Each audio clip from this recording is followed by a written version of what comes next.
Today we'll be chatting to Brad and Michelle Fenter. They're with us from Papua New Guinea. They'll be spending some time just telling us about their time in South Africa and how it has been in Papua New Guinea with their 4 children, Nathan, Haley, Megan, and Emma. So we really look forward to sharing this time with them. Thanks so much for joining us. Hi Brad and Michelle, it's so lovely to have you here with us today. So we wanted to just chat to you about Papua New Guinea, hear how long you've been there, just so that we can share this with people, with our listeners, with people that follow MAF and people that maybe don't know you. So maybe you can just start by telling us how long you've been in PNG for, Papua New Guinea, PNG.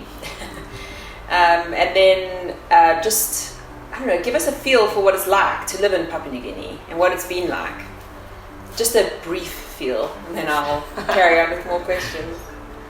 Yeah, so we've been in Papua New Guinea 11 years. We left in 2011 and we lived for 3 years in Goroka, which is in the highlands, and then we moved to Wewak, which is in the north coast, it's down by the sea, and then we moved back again to Goroka, and so we've been there another 6 years since then. So yeah, living in PNG, I mean it's another country. We have a normal life there, I suppose you could say.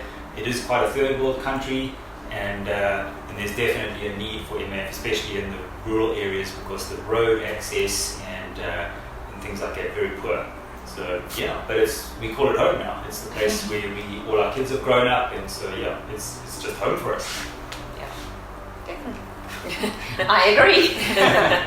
And very different from South Africa. It's an interesting place. Like there's some areas of Papua New Guinea that, you know, you can travel around Africa and there'd be areas that you think, oh, we could almost be in Papua New Guinea, or if we were in Papua New Guinea, you could think, you know, vice versa. Okay. But South Africa is quite a diverse country, whereas Papua New Guinea is very similar. So Papua New Guinea is sort of third world almost everywhere, except in the capital, where there's areas there where you think, okay, this is not as third world as the rest of the country. And the capital's Port Moresby. Right? Yeah. Okay. And Michelle, how do you find Papua New Guinea and getting around, everyday life, being a mom, groceries? Well, one thing I definitely enjoy coming back to South Africa is being able to go to one shop like Pick n Pay or Checkers and find everything under one roof. In PNG, it's very much more like, to get your veggies, you've got to go to the market. Get your whole shopping list done would be at least 4 to 5 shops to be able to get everything, and that's if I could get everything on my shopping list. We send messages to one another saying, there's this available in this shop, and then everyone goes and buys it up, because sometimes things are scarce. So we kind of tend to bulk shop when we can. But otherwise it's kind of hard to say, because like Brad said, we call it home. Yes. And so sometimes it's hard for us now after 11 years to go, well, this is different to here, because that's just become the normal. Yeah. Definitely, I think certain aspects of life have become easier the longer we've been there. Knowing where to go for things and just having a community. And knowing the language as well has helped a lot. And knowing the language, definitely putting the effort into learning the language and being able to go to town or the market or just anyone you see, understanding what they're speaking, and has helped a lot. So I think that's just how to explain it. You've adapted. We probably adapted, yeah. It's not as strange as it used to be. Yes. And the language, you can both speak fluently. Yeah. I mean, I think there's always room for improvement. But we can get by. And it's what? Pidgin? Tokpisan. Okay. Yeah. Awesome. And then also you have 3 children, and you recently adopted baby Emma. Do you want to just tell us about that experience, and what drew you guys to wanting to adopt, and just briefly share with us your hearts on that? It was a long process, so brief might be a bit hard. But I think for Brad and I, we've always had the heart for adoption, and thought that our 4th child should come via adoption. It's been kind of like a 7-year process before we adopted, of the Lord speaking to us through that. And then 2 years ago, 2.5 years ago, we kind of got to the point of going, if we don't adopt now, it's getting too late because we're getting older, the gap between the children will be getting older. And we prayed for a long time, well, I did anyway, after we came back from furlough in 2018, that the Lord would really just drop a baby on our doorstep and we would say yes and open our arms to that. And the Lord didn't do that. And I remember getting angry with God and with MAF because God had called us to PNG and God called us to MAF. And MAF was stopping us now from being able to adopt because we thought it wasn't possible through South Africa and we didn't know of a process in PNG. And one day I spoke to Brad about it and we decided, right, we're just going to start knocking on all the doors possible and see what opens. And I clearly remember that day going out for coffee and talking about this, and we came back home and we started Googling and emailing everyone who we thought could have connection with orphanages or adoption agencies or anything, just getting answers from South Africa and Papua New Guinea. And through the process, actually, we found out that there was a process in PNG to be able to get on an adoption list. And we started then contacting the Child and Family Services, which is like the child welfare of Papua New Guinea, and going through the whole process of being, accepted onto the adoption list. And that took us from the June to October-ish to do all the paperwork and everything we needed. And yeah, in this time, obviously, just sharing the journey with our children, and they were all excited to get they all wanted a new sister.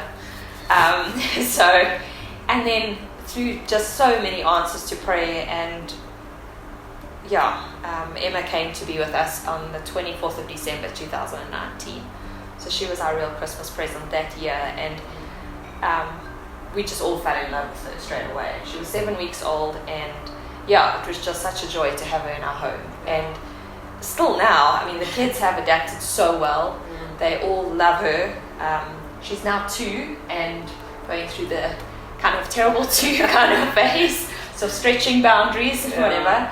And then it took us, after she came to be with us, it took us another 2 years to work through all the paperwork of getting passports and birth certificates and everything. And literally it all finished a week before we came back to South Africa. So, and just amazing in our whole story how the Lord didn't show us this huge flashlight into the future of this is how it's going to be and this is how you need to do the passports and this is it. It was like people would say to us, well, how are you going to get a passport at the end? And this was when we were still in our home visit stage, and we'd be like, look at each other going, we don't know. When we get there, I'm sure the Lord will show us, and he really did. It was really one step at a time, and there was a lot of tears and things, but we got through it with the Lord, and experience. Yeah, so it's an amazing story about Emma coming into the family, and meeting her, she's just a ray of sunshine. She really is lovely. So congrats, guys. Thank you. To having your 4th child. Do you have, Brad, a testimony to share from the field, from PNG? Yeah, I mean, there's actually been a lot of things that have happened in the last couple of years. I mean, we had our 3 accidents, as you know about, and it sounds like a bad thing, and it was at the time, but a lot of really good stuff came out of that in terms of the changes we had to make to the program, and where we are now. We're in such a strong position compared to where we were 3 years ago. But the one I wanted to tell you about was actually, part of it links in with the adoption story, because we had to go to Port Moresby to go and get a birth certificate for Emma. And but our trip was delayed, and that was kind of, at the time, was very irritating for us, because we were, trying to get this process moving. We wanted to come back to South Africa for home assignment, and then we got delayed by 2 weeks because this trip got delayed. So we went back 2 weeks later, or we got to go eventually 2 weeks later. We were staying at a little mission house, and a lot of other missionaries often stay there when they're in Port Moresby. And so while we were there, we met these missionaries from the Gulf Christian Services. Now, the Gulf province for us in MAF in the last few years has been a bit of a black hole. We don't know what's going on down there, or we didn't know, and there wasn't a lot of airstrips that were open down there, and so it was kind of just this dark hole of nothing. And anyway, so we got talking to these missionaries, and through that, it just opened up a whole thing. They ended up coming and staying with us in Goroka for a bit. We got to know them even more. We started to fly them and explain to them how our flying process worked and how our subsidy structures worked. we fed this information back to our leadership team to say, look, guys, there's a whole ministry in the Gulf we need to think about and start working on. And then we worked on surveying some other airstrips that were nearby, because they, at the time when we were first met them, the nearest airstrip to their place, which is deep in the jungle, and they've got a school and a hospital and a whole setup there, but it's pretty much in the middle of the jungle. The nearest airstrip was an 8-hour canoe trip away with a dugout canoe with an outboard motor. Wow. And so there's other airstrips that are closer, but they've been closed for years. And so we went and we surveyed them, we reopened them, and now for them it's a 1-hour trip on canoe, just down into the next river, and then we can fish them there. And so now what's happened since we've been back, we've created a whole WhatsApp group just for the Gulf Ministry. We do weekly flights down there. We're in contact with, we've met and been connected with a few other missionaries in the area that now know about MAF and be able to fly them. And we even do regular shuttles down to Port Moresby to help them out. And we've got a bunch of pilots checked into all those airstrips. And so now we have a whole new ministry area there. And it came out of a delayed trip to Port Moresby that we thought was not part of the plan, but it was part of God's plan. Oh, I love that. That's so awesome. So like MAF is hugely needed in Papua New Guinea. I mean, and there's parts of Papua New Guinea that, I mean, like you say, are only now opening up to MAF, and you're able to get in. I mean, these people like would have to do 8 hours of canoeing, these missionaries, to get to an airstrip. Yeah. It's just crazy to think about that. And the road, like no roads, just canoe. So from that airstrip, there's a road to Mount Hagen, which is the nearest town, and from there they could catch a scheduled flight. But it's a whole day to go by road from that airstrip, Kikori, up to the town Mount Hagen. So to get to Port Moresby was an 8-hour canoe trip, about another 8-hour drive, and then a flight all the way to Port Moresby. So it's a 2-day or 3-day trip. Wow. Whereas now we can fetch them at their little airstrip nearby. It takes them 1 hour to get there, and an hour later they're in Port Moresby. Wow. So 3 days down to 2 hours. That's amazing. Yeah. That's amazing. It really is amazing. Wow.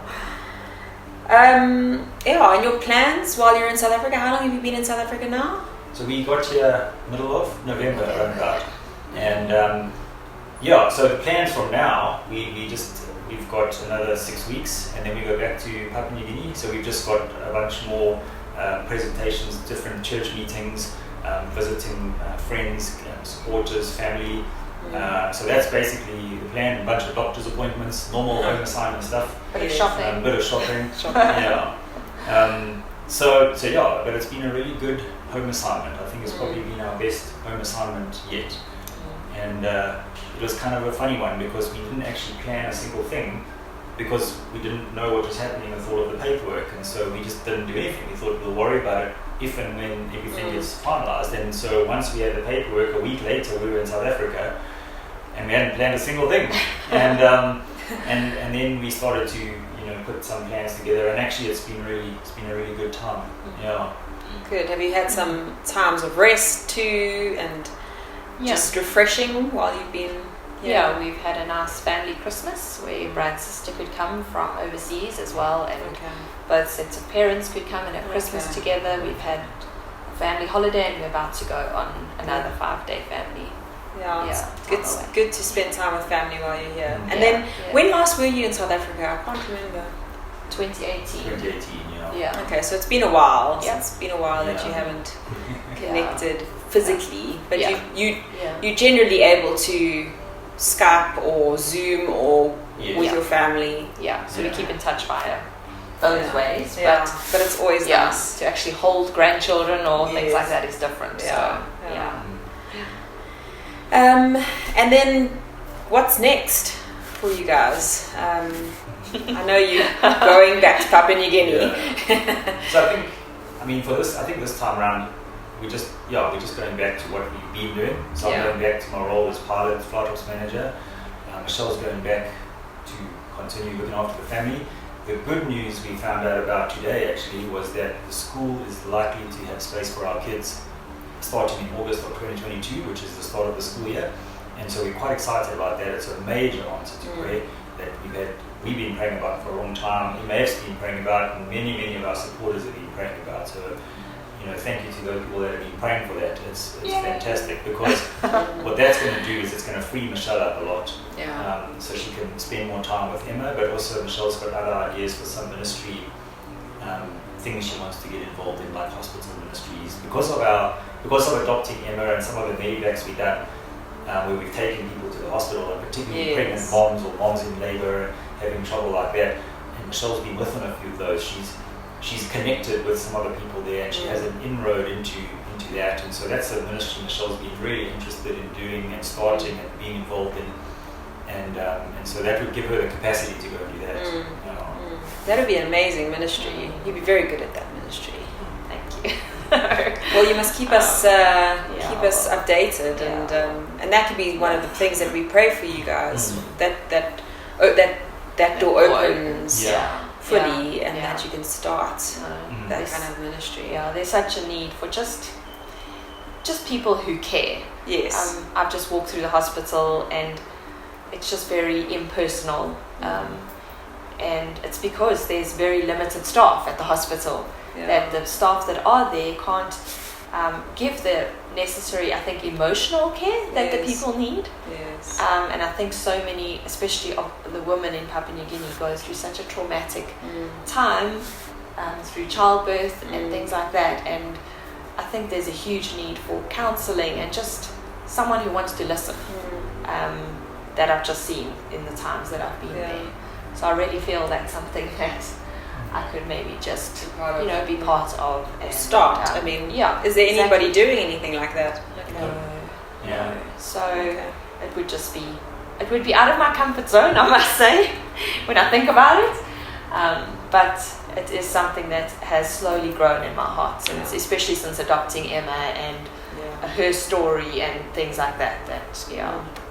So pray into that, because maybe I'll have something to report on next time. Yeah. And any other prayer requests? Anything exciting coming up? Anything you want us to pray for? I mean, we'll continue praying for your time here in South Africa. Yeah. But is there any other specific prayer requests that you guys have as a family? We were going to say the schooling need, but then this morning we got an email to go tick.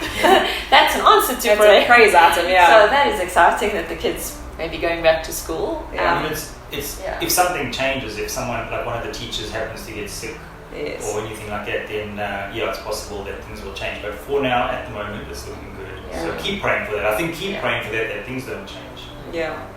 And then also, I think Emma has some developmental delays and just areas that we need to focus more on in keeping her stimulated and developing as she should. And so if you can pray for that, because we've been really excited just to see the way she has developed since we've been in South Africa. We've been going to occupational therapy and things like that, and she's just developed so much. And we're excited to see the Lord answering those prayers as people have been praying for her. So please keep praying for her and her development. So with MAF and PNG, in terms of what we can pray for there, is we've got quite a big project on the go right now, which we call our single engine IFR project. So that's to get approval to operate a single engine aircraft commercially in the clouds, basically. So at the moment when we fly, we have to avoid all the clouds. So if you've got 2 engines on your plane, then the regulator is quite happy. You can fly through clouds and it's not a problem. But if you've got a single engine aeroplane, and they're worried that if you fly through the clouds and you have an engine failure, then you're not going to be able to glide down somewhere and land. And so there's a whole approval process that they've developed based on what other countries are doing. And there's currently no operators in PNG that have that approval. And so they're working with us, which is great, to be the first operator in Papua New Guinea that they approved to do this. And there's a lot of other operators that fly single engine planes that could take advantage of this if we can, or benefit if we can get this approval process figured out and get the regulator to kind of define the process. So at the moment it's a draft process, and as we go, we kind of being able to point out to them and say, that doesn't work, this is a showstopper, but it's still a major process, and we've got many people working on this. Myself included, there's a whole stack of us working on this project. So this is our big project for 2022, and we want to get it finished hopefully by the middle of 2022. So please pray for that we can just get it done. We have the wisdom to know even what to do, and we can work with the regulators because that's always a challenge. And we can all find the time because it's kind of an additional thing that we do on top of everything else we're doing. But that would be a real sort of major bonus to our program in terms of safety, in terms of economy, efficiency, good stewardship, all of those kind of things if we can get this right. Okay. Awesome. Well, we'll definitely be praying for you both and praying for MAF in PNG, and thank you so much for your time today, and it's so good to see you both. And we just also pray that the rest of your time with your supporters and your family will be blessed. Thanks, mate.